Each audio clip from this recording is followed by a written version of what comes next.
चंद्रयान 3 कहाँ जा रहा है, वो कहाँ लैंड होगा। जहाँ चंद्रयान 3 लैंड होगा वो जगह इतनी भयानक है कि जान के आपके रोंगटे खड़े हो जाएंगे, आप चौंक जाएंगे तस्वीर देख के। 14 जुलाई 2023 को 2:35 पे ये वो समय है और तारीख है जो सुनहरे अक्षरों में भारत का नाम इतिहास में लिख देगा।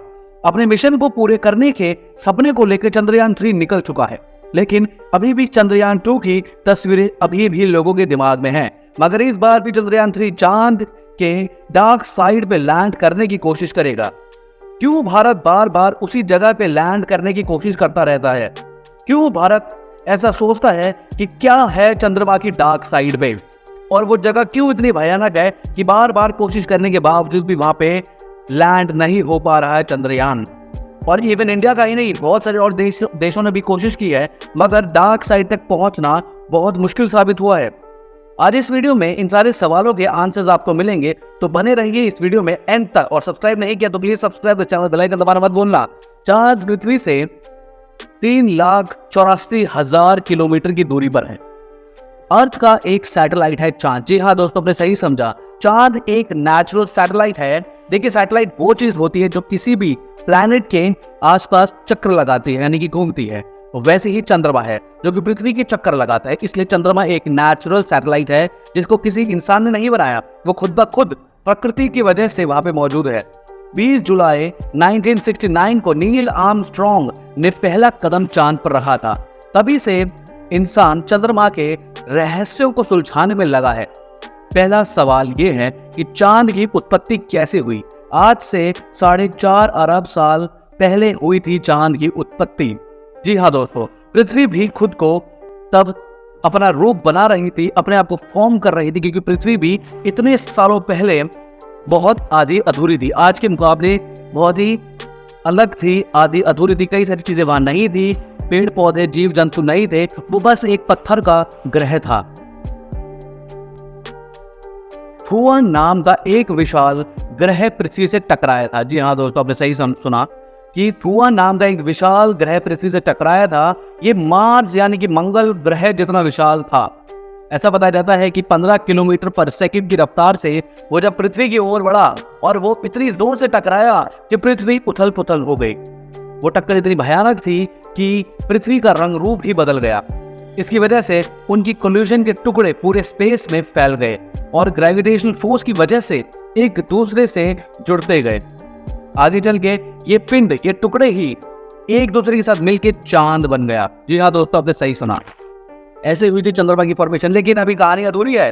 चंद्रमा स्पेस के 5th लार्जेस्ट सैटेलाइट है, यानी कि चंद्रमा से बड़े बड़े सैटेलाइट और ग्रह के जुपिटर और सैटर्न के पास मौजूद हैं।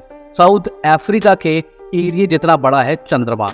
हमारे अर्थ में यानी कि 9 चांद समा सकते हैं, इतनी जगह है पृथ्वी में। और इतना कंपैरिजन करें तो 9 चंद्रमा की जगह है पृथ्वी के अंदर, यानी कि पृथ्वी 9 गुना ज्यादा बड़ा है।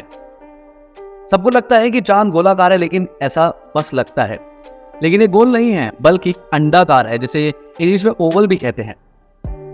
असल में क्या होता है कि इसकी गुरुत्वाकर्षण शक्ति कम होने के कारण उसका कोई वायुमंडल नहीं है, वहां कोई मौसम नहीं है, कोई जीव जंतु अभी तक कोई पाया नहीं गया। लेकिन चंद्रयान 1 ने इन चीजों को गलत साबित कर दिया। वो बताएंगे आपको इस वीडियो में, इसलिए बने रहिए।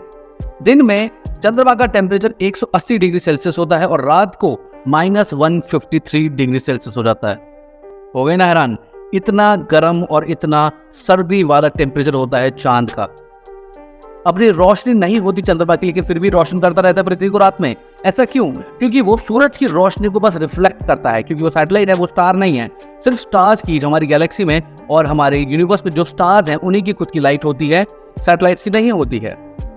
इसका वजन जो है, चांद पे जाने के बाद इंसान का वजन बहुत कम हो जाता है, इसलिए वो इजीली मूव कर पाता है, फ्लोट कर पाता है, क्योंकि वहां गुरुत्वाकर्षण नहीं होता, ना के बराबर होता है। पृथ्वी के कंपैरिजन में ना के बराबर होता है कि अगर कोई व्यक्ति यहाँ चल सकता है तो वहां पे वो उछल कूद के ऐसा लगेगा हल्क की तरह वो छलांग मार सकता है।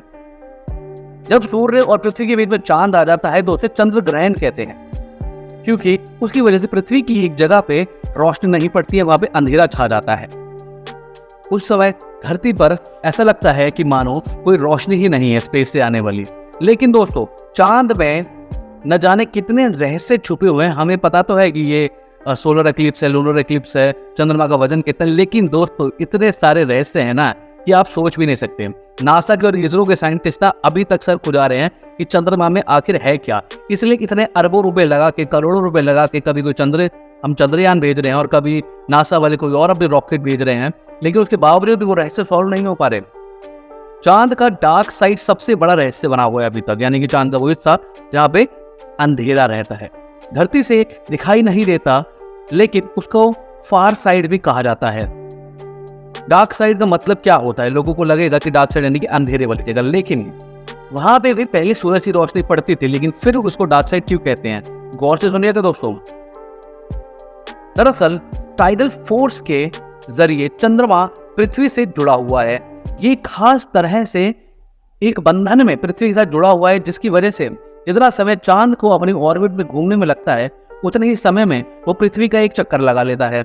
इसीलिए एक ही साइड पृथ्वी की तरफ रहती है उसकी, इसलिए हम एक ही साइड को देख पाते हैं और एक साइड हमेशा पृथ्वी से छुपी रहती है। कई क्रेटर्स हैं इस साइड पे, यानी डार्क साइड पे कई सारे बड़े बड़े क्रेटर्स हैं जो इंसानों को अभी तक मालूम भी नहीं है। कभी सूरज की रोशनी ना पड़ने की वजह से वहां की जमीन काफी उबड़ खाबड़ है, वहां पे हमेशा ठंड रहती है, कभी गर्मी की या सूरज की रेडिएशन नहीं पहुंच पाती है। 1959 में एक स्पेसक्राफ्ट लूनर 3 नाम का पहली बार चांद की डार्क साइड की पिक्चर लेकर आया था। तब वैज्ञानिकों ने जब फोटो देखी तो उनका सर चकरा गया, क्योंकि यह हिस्सा बहुत अलग था। इसकी जमीन का रंग भी अलग था, जबकि सतह पर कहीं पर भी लावा के निशान नहीं थे। इसका मतलब ये हुआ कि सतह के अंदर का लावा अंदर ही छुपा हुआ है, वो बाहर तक नहीं आ पा रहा, क्योंकि ऊपर इतनी ठंडक है कि वो ऊपर तक नहीं आ पा रहा, या उसकी सतह की जो परत है वो बहुत मोटी है। साइंटिस्टों के अकॉर्डिंग साउथ पोल और नॉर्थ पोल की थिकनेस है वजह, जिसकी वजह से वहां का लावा ऊपर नहीं आ पा रहा। चांद की डार्क साइड की परत काफी मोटी है, इस वजह से लावा बाहर नहीं आ पाता, और नॉर्थ पोल की सतह काफी पतली है, जिस वजह से वहां का लावा बाहर आ जाता है। नासा ने ये बात खोल दी और सब लोग चौंक गए कि भाई क्या बात कर रहे हो आप, लेकिन एक साइड पतली और एक साइड मोटी, ऐसा कैसे हो सकता है?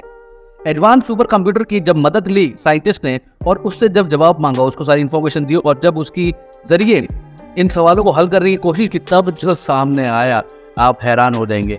इन थ्योरीज में बताया गया कि जब थियो पृथ्वी से टकराया था, यानी कि वो जो प्लैनेट पृथ्वी से टकराया था, उसकी वजह से एक नहीं बल्कि 2 चांद उत्पन्न हो गए थे, 2 चंद्रमाओं का निर्माण हुआ था। यानी पहले पृथ्वी के पास 2 चंद्रमा हुआ करते थे, यानी आज से 4.5 बिलियन साल पहले अगर रात को आप आसमान देखते तो जो 2 चांद दिखाई देते आपको।